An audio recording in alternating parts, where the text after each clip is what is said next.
Hey guys, what's going on? So today I have an update on the 1994 Buick Regal, and it is coming along. Yes, you will see that the back glass is still in it, but that's the only glass that's left, and as far as I know, that's coming out today.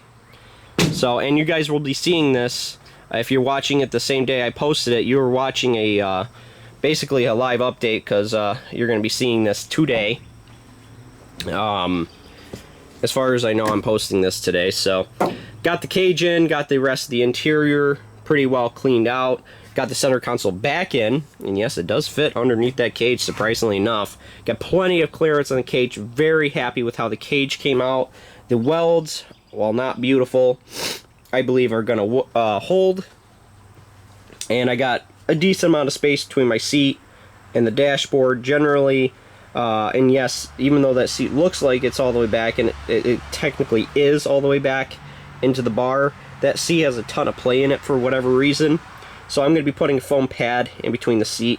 I'm not a very heavy individual, so generally, even though my seat might be basically up to the cage, I really have never felt the cage in my back before. Besides, this is a power seat, so even if I do, I could just, hit the button and bring me up a little bit. I've never had a problem in my cars, so, and this is a very comfortable seat on top of it, as you can imagine. So, anyway, I'm going to be bringing all this wiring forward, notching the trunk, not today, but maybe I'll bring all the wiring forward today. But I got a few more things to do to the trunk area. Unfortunately, I just don't know if I'm going to have time to swap out the rear bumper on this thing. It's just getting pretty tight here on time. The Derby is next Thursday. Today is Saturday. And tomorrow is Boonville, so stay tuned for that. I'm going to be going there and recording all day. Driver's door is still a disaster over there. I got to figure that part out. I got to get the rest of the wiring finished, which isn't much. Basically, I had to bypass limp mode and get it all cleaned up here, and that's it. And wire up the fans. Or fan, I should say. I'm only running one fan like I did last time.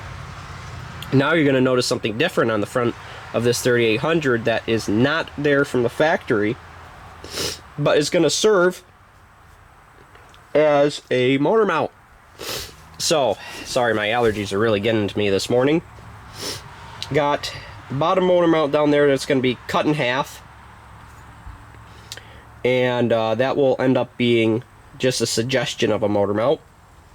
And as long as they don't complain to me, I doubt they're going to complain about this this motor mount here.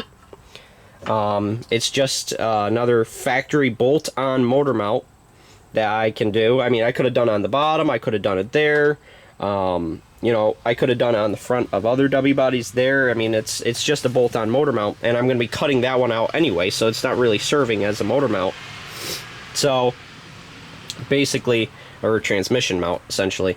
But basically, I got this off of a GM 3300. I noticed at the junkyard when I was walking through, because the 3300 is just based off of this 3800, and basically the same exact motor. As you can see, it bolted right on. I mean, no problem at all. It just bolted right on, and I was super happy about it. I did end up changing the valve cover gasket on this one too while I was in there. Super easy to do. Also got and this is all lined up perfectly. So I'm gonna have a just like this, except the newer style. Actually, I have it laying in here. The newer style, like your bubble luminas. There we go. Just like that in the wishbone. Or sorry, the little, just the in-between here. And that's what I'm going to have as a setup. So we're going to have one motor mount here, one there, and one on the other side. And going to be cutting out this one. So hopefully that's enough.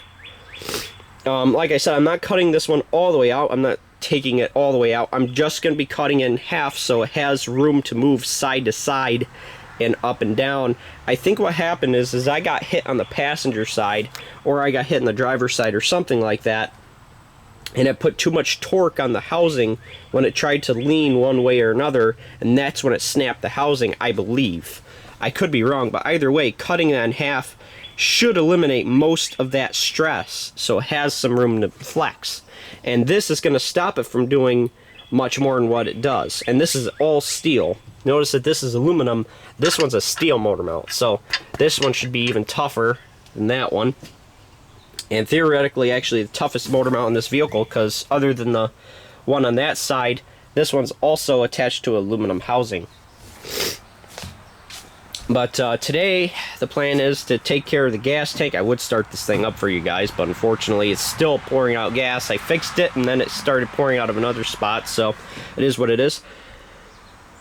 Put the gas tank in, probably fill it up with gas, but I'm not going to probably be hooking it up today. Got to remove the rear glass, get the battery box finished. I just got to put the wood on top with the two threaded rod going through.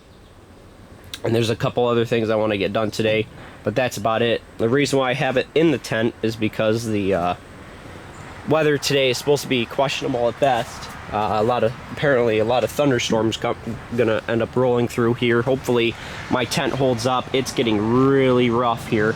I'm probably gonna have to put a tarp over the computer and stuff like that just so it doesn't get wet. But here's the driver's door. It's still a complete mess. I'm gonna end up we have the excavator. We're probably gonna end up pushing it in and then chaining it so it doesn't try to pop out as much. Plus my seatbelt is actually attached right here, so I mean this is a very important spot right here, and it's very important this door is in the right spot. And the pretensioner is also blown in the seatbelt, so that's lovely. But yeah, I guess that's about it. And I'm sure you guys already saw it because I'm good at exposing some stuff. You guys will see a chrome bumper right there. And yes, we are allowed to weld a bumper on the front of these cars. Not much weld, and I'd rather not bolt a bumper that heavy. So that's right, guys. We're going to be using, I believe, as long as I'm confident in getting that on, an 88 Lincoln Town Car bumper, steel backed. So should be pretty exciting for that, but just a little bit more work to do to this thing. Well, I shouldn't say a little bit, there's a lot of more work to do, but not really major stuff. Other than this driver's door is going to be pretty major, and a couple other things, more little things than anything. So alrighty guys, well, stay tuned for Boonville, and for more updates on this thing. I'll probably only get one or two more in on this thing, and then we'll be off to the Derby, hopefully, fingers crossed, on Thursday. I wasn't very confident that I was actually going to finish this car, so we'll see if I'm proven wrong.